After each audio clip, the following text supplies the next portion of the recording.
What's going on, guys? Just going with Brandon for Gas. Today, coming at you some more Destiny 2 action, my friends. Another Leviathan raid guide. This one's going to be for the final boss fight, my friends. Once you get into this room, you're going to see Emperor Calus there. And to start off the whole sequence, you're going to shoot that cup out of his hand. It's going to make him angry. And once you guys do that, there's going to be adds, or enemies rather. Adds basically mean these kinds of enemies, smaller enemies like this. They're going to be spawning in the middle, left, and right section. So I highly suggest, splitting up into 3 groups. 2 people on the left, 2 people in the middle, and 2 people on the right, so you guys can kind of help each other clear out some of these adds, especially when the bigger guys start to come in. This is great opportunity to pick up ammo and things like that. Alright, so once you're done clearing out all the adds, what you're going to see is these 4 different scions spawn in these bubbles on all these pedestals in the center of the throne room. So you can see there's 4 different pedestals. You're going to have an icon above their head. Do not kill them. Emperor Calus is going to clap his hands. All of you guys are going to spawn into the Shadow Realm. There's going to be 3 orbs. 3 of your teammates are going to go back to the Throne Room, which I'm going to explain what you do in the Throne Room after I explain the Shadow Realm section. 3 of you are going to stay back. You're going to figure out who's going to be, in the Shadow Realm, who's going to be in the Throne Room before you start the boss fight, of course. Now, those of you who are in the Shadow Realm, you're going to see these scions spawn in the bubble. You're going to want to kill them, because if you don't, they're going to wipe the whole team. Now, you may have noticed that there's these symbols spawning on the Shadow Calus's forehead. Now, that symbol's going to be different for every single person in the Shadow Realm. So me and my 2 teammates are seeing a different symbol. The way this works is we're going to take turns either from right to left or from left to right, calling out our symbols, so we're not kind of stuttering over each other. The people in the Throne Room, like I said before, there was those 4 scions with symbols above their head. Whatever symbol was not called out of the 3, so we call out 3, and then there's a 4th one. Whichever symbol we did not call out from the Shadow Realm, the people in the Throne Room are going to go kill that scion that has the logo that we did not call out. Now, it's very important in the Shadow Realm that you kill those normal scions first, because they're going to throw grenades at you, which is going to make you pop over that barrier, and then you're going to get sucked into the big Calus's mouth. Also, be really quick to kill those scions in the bubble right after, because if there's kind of a time limit. If you don't kill them fast enough, then they will cause you to wipe. It's also very important to when you're going up to the next barrier, when he sucks you up to the next barrier, that you don't fly off one of those lifted tiles, or that'll also launch you over the next wind barrier. Now, those next wind barriers actually appear when the people in the Throne Room punch the correct scion. Again, that's going to be the scion that was not the symbol was not called out. So there's going to be 3 or 4 of those until you get to the end. And when you get to the end in the Shadow Realm, you're going to see these skulls popping out of his mouth. You're going to shoot them all as fast as you can, and that's going to give you a buff, which is going to allow you to DPS Calus in the main Throne Room. You're going to see those orbs spawn, and at some point, and you're going to come back to the Throne Room. You're going to go on one pedestal together at a time and start DPSing him. Once you start seeing him lift his hand, you're going to move to the next one. So we like to start at the top right pedestal, move to the back right one, go to the back left, and then go to the front left. That's how we like to do it. It's kind of like a little, U, if you will.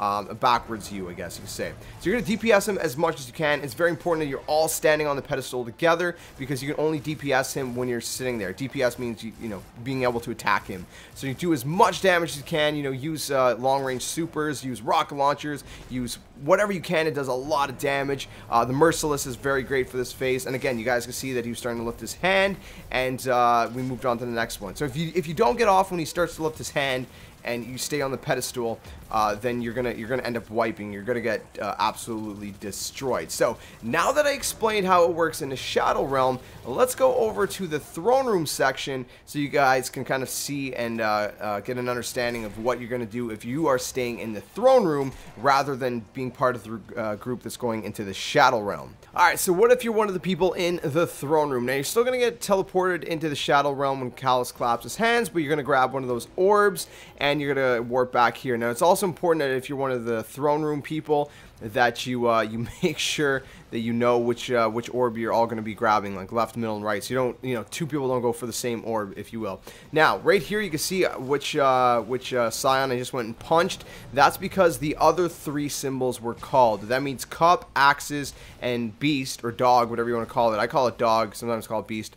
Those were the 3 that the people in the Shadow Room called, so I went up and I punched the scion instead. side of Sun. Now, you obviously can't hear my teammates at this point of the game, but they're calling out the emblems. I'm looking around to see which is what, and it ended up being Sun again that they did not call. So again, you're listening for the symbol they don't call. So you got to pay attention which 3 they call, and then hit the one Scion that they don't call. Now, there's going to be a few ads spawning at the same time. You're going to want to obviously work on clearing those out throughout this sequence at the same time. One person is going to have to usually cover 2 pedestals, and then you got 1 person on each pedestal on the other side. That typically is what works best, but I mean, you can figure it out, you know, on your own which method works best for you.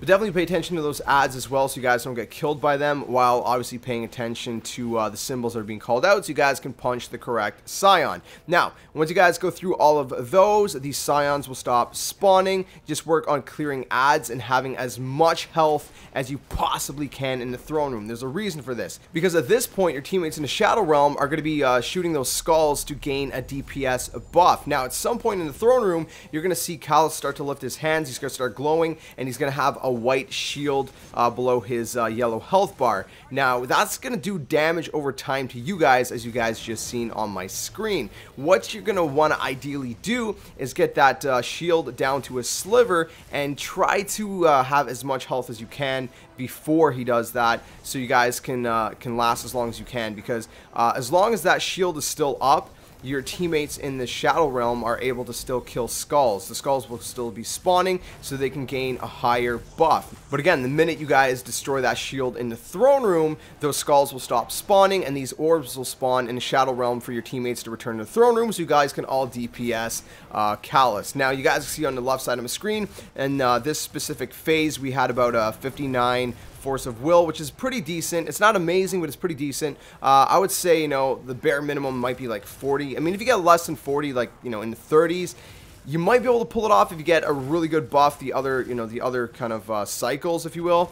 But it's kind of really on the bare minimum side. If you get like a 70 to 80, that's kind of like the ideal range to go for. But again, if you get like 50 to 60, that's still pretty decent. And then like 35 to 45 is kind of like, it's doable, you know what I mean? So again, the higher buff you get, you know, the more DPS you can do on him. But again, if those of you in the throne room are about to die because of that damage over time that he's doing, when he lifts his hands, he starts glowing, then obviously, you know, it's better to just, you know, break the shield and just do as much DPS as you can, then have someone die, and then, you know, risk, you know, the chance of having to wipe and, you know, redo the whole thing all over again. So that's kind of how it works if you're in the throne room, and as well as if you're in the Shadow Realm. That's kind of a look at both sides. Now, you're just going to basically repeat the cycle over and over again. You guys can see ads basically spawn right after that. You know, the cycle kind of restarts. So you kill all the ads again. Calus claps his hands. You know, same whole kind of idea. You're going to repeat that, obviously, until you completely destroy Calus. I think you get like 3 or 4 cycles, if I remember right. Don't quote me on that one specifically, but, you know, normally you can get it done in like 4 cycles anyways. I'm not sure exactly what happens if you take too many cycles. We've never really, you know, had that happen to us, to be honest with you guys. But just keep repeating the cycles until you guys do enough DPS. Again, you guys are going to want to be all on those pedestals at the same time when you are DPSing, in order to do enough damage, you know, because if you guys go on 2 separate pedestals, let's say, then you're kind of wasting it, because each pedestal is glowing, and that's kind of like where you go to, I guess, activate the buff, if you will. And so if you jump on 2 pedestals at the exact same time, you're wasting DPS time, if that makes sense. So now, one very important thing to note, my friends, is at the very end, when you get him down to 1% of health, he's gonna do like this last stand thing where he starts to raise his hand, starts to glow, and he gets a whole white shield. At this point, it doesn't matter if you're standing on the pedestals or not. Just hammer him away, my friends. Just DPS him as much as you humanly possibly can. Pile everything into him. Supers, heavy ammo, or power ammo, or whatever you want to call it. Just anything you possibly can, grenades or whatever. Get that shield down as fast as you can, because if you don't get it down in a certain amount of time and finish him off, he will destroy you all. He'll cause you to wipe, and you'll have to redo the whole thing again. It's not too hard to do that last section, but just make sure that you hammer him super hard at the very end when he does his last stand at 1% health, and you should be good to go, and you will beat the raid. So that is it, my friends. Congratulations, you guys have completed the Leviathan raid in Destiny 2. Go get that sweet loot, my friends. It's also worth noting, if you want your treasure chest, the center of the room is going to go down like an elevator. You're going to drop down there and go down the hall. That's where your treasure chest will be. But if you guys enjoyed the video, make sure you guys smash the like button, subscribe, the comment, share, and all that awesome stuff. If you guys have any questions, if you need any kind of clarification, leave some comments down in the comment section below, and I will do my very best to respond to you at the best of my ability. Otherwise, I will catch you guys in the next video, and like always, until next time, game on, Guardians.